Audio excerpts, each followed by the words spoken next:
faith or the word believing is one of the most frequently used words in the New Testament. It's used over 150 times in the New Testament.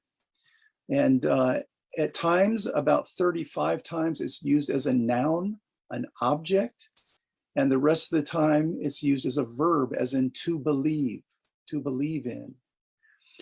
But in spite of this word being one of the most common and frequently used words in the New Testament, it's also one of the most misunderstood and misapplied words among Christians. So we're going to have some fellowship about this word over the next two outlines.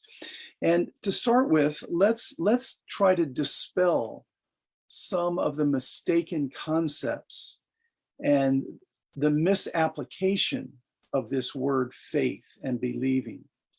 And let's talk about three specific misapplications or misunderstandings of faith. First off, faith is not blind trust.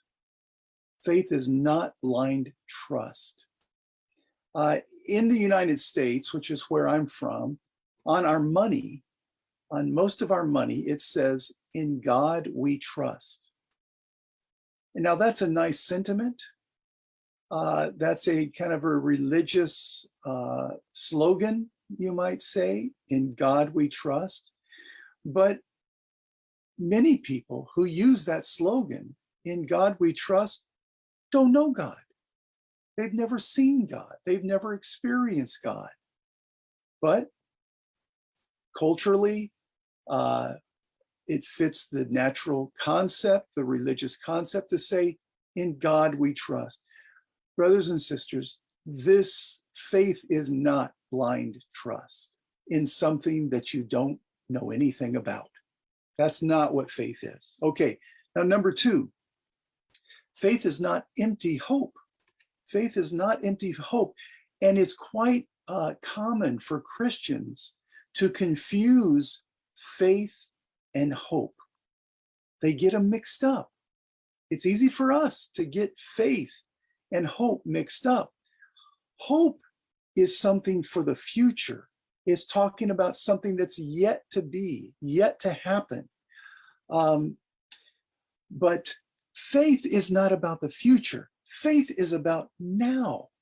Faith is about right now. It's about what's already done, not about what we're hoping might happen in the future. So faith is not empty hope.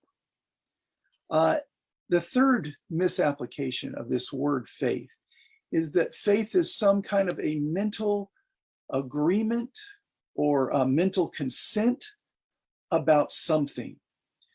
So for example, you might say, if I can rationalize something, if I can understand it, I can reason my way through it and say, that's probably right, then I believe that.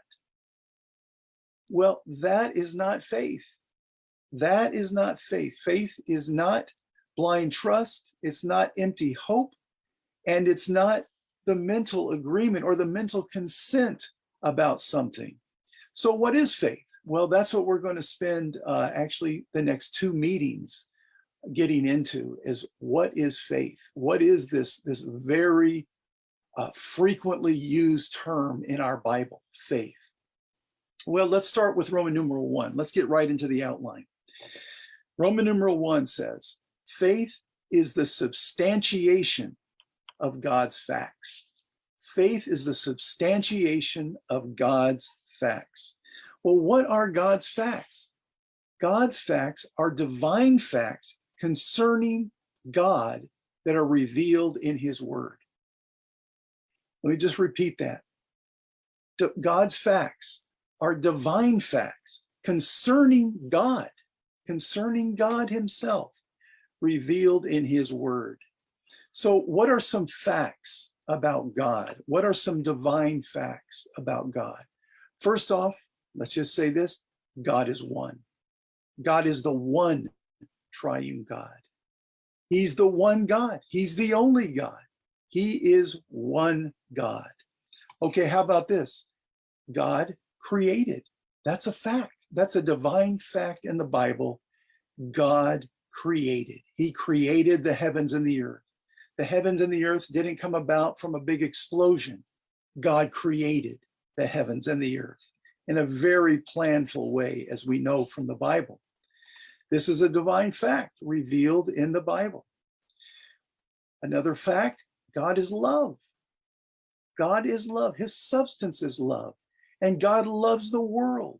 He loves man. Some don't believe this. Unbelievers, how could the world be so messed up if God is love?